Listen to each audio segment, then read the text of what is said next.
Assalamualaikum warahmatullahi wabarakatuh.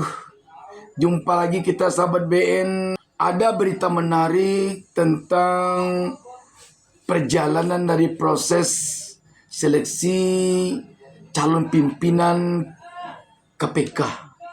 Ini menarik sekali karena ada permintaan kepada Presiden Prabowo agar hasil seleksi Capim KPK termasuk Dewas KPK yang telah sampai ke DPR dibatalkan. Diminta agar Prabowo membentuk pansel baru, panitia seleksi yang baru. Kita baca sebuah berita tentang hal ini. Detik News menurunkan berita di bawah judul Maki kirim surat ke Prabowo minta bentuk pansel baru Capim dan Dewas KPK. Berita ini tanggal 22 Oktober 2024. Jakarta. Masyarakat Anti Korupsi Indonesia Maki mengirim surat ke Presiden Prabowo Subianto. Maki meminta Prabowo membentuk panitia seleksi pansel baru terkait Capim KPK dan Dewas serta menyatakan pansel yang dibentuk Joko Widodo atau Jokowi saat menjabat presiden tidak sah.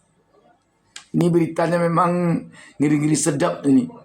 Karena mungkin Maki melihat ada permainan di dalam pembentukan Capim KPK di saat Presiden Joko Widodo masih berkuasa kemarin ini. Koordinator Maki Bonyamin Saiman menerangkan surat itu sudah dikirim Senin 21 Oktober 2024 yang ditujukan ke Prabowo Subianto. Bonyamin membeberkan surat itu berisi permohonan kepada Prabowo untuk membentuk pansel baru Capim KPK dan Dewas. Isi surat adalah permohonan kepada Bapak Prabowo untuk membentuk panitia seleksi baru calon pimpinan KPK dan calon Dewas pengawas KPK. Karena hanya Prabowo yang berwenang bentuk pansel KPK dan abaikan hasil yang dibentuk Jokowi. DPR cukup arsip ajuan hasil pansel Jokowi yang telah diserahkan tanggal 16 Oktober 2024. Kata Bonyamin dalam keterangan pers tertulis Selasa 22 Oktober 2024. Bonyamin mengatakan hanya Prabowo yang berwenang membentuk pansel KPK dengan kedudukannya sebagai presiden.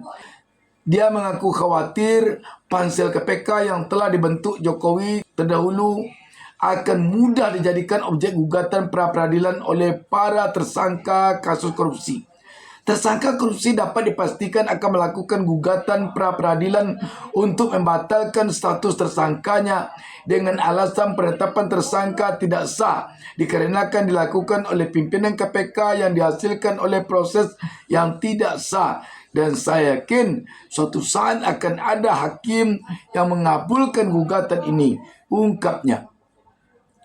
Bonyamin menegaskan pihaknya akan menggugat ke PT UN dan melakukan judicial review ke Mahkamah Konstitusi jika DPR mengesahkan pansel KPK bentukan Jokowi.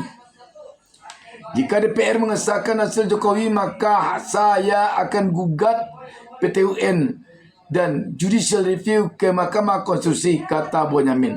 Seperti diketahui, pansel KPK telah menyerahkan 20 nama Capim KPK dan Dewas KPK ke Joko Widodo saat menjabat sebagai presiden pada Selasa 1 Oktober.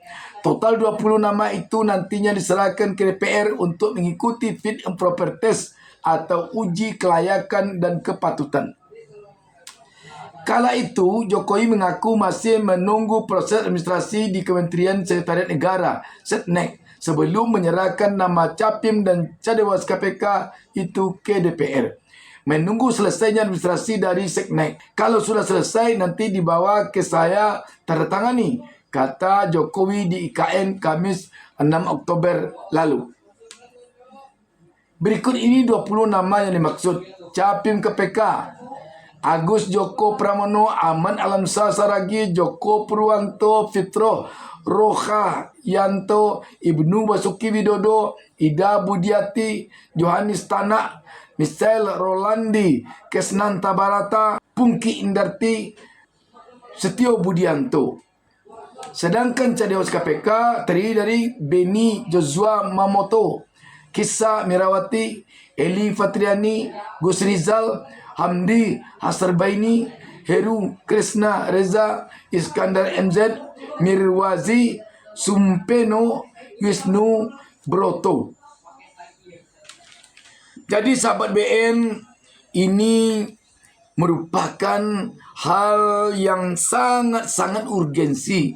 Sebab tentu rakyat tidak ingin lagi melihat KPK ini nanti komisionernya dikendalikan oleh penguasa. Sepertinya alat bagi penguasa untuk memukul lawan dan merangkul kawan. Karena itu, Maki kelihatannya menginginkan untuk pansel KPK dan Dewas KPK ini diulang kembali seleksinya, bahkan dibentuk kembali pansel yang baru oleh Presiden Prabowo Subianto dan menyatakan tidak sah hasil yang telah didapatkan dalam kepimpinan Jokowi baru lalu. Ini bagus sekali tentunya agar benar-benar rakyat tidak khawatir atas keberadaan komisioner KPK nanti dalam perjalanannya 5 tahun ke depan. Sebab rakyat sudah berpengalaman, sahabat BN, pada KPK baru lalu, yang di dalamnya termasuk Ketua KPK Firly Bahuri yang menjadi tersangka kasus pemerasan terhadap Menteri Pertanian Syahrul Yassin Limpo. Jadi sahabat BN, rakyat tentu menginginkan KPK ini benar-benar berada di garis paling depan untuk memberantas korupsi. Bukan turut bermain politik, apalagi menjadi alat politik penguasa. Kita akan melihat nanti apa jawaban dari Presiden Prabowo tentang surat yang dilayangkan oleh Maki ini. Maki malah kita lihat tegas sekali. Kalau sempat nanti capim KPK yang diproses oleh semasa Presiden Jokowi disahkan oleh DPR, maka dia akan menggugat ke PT UN dan akan melakukan judicial review ke Mahkamah Konstitusi. Jalan terbaik agaknya sahabat BN tentu proses seleksi capim KPK dan capim Dewas KPK ini diulang kembali dari awal, dibentuk pansel yang baru di dalam kepimpinan Prabowo Subianto ini. Dengan ini nanti benar-benar Prabowo bertanggung jawab terhadap proses pemberantasan korupsi yang dilakukan oleh komisioner KPK ke depan nanti. Demikian sahabat BN, wassalamualaikum warahmatullahi wabarakatuh.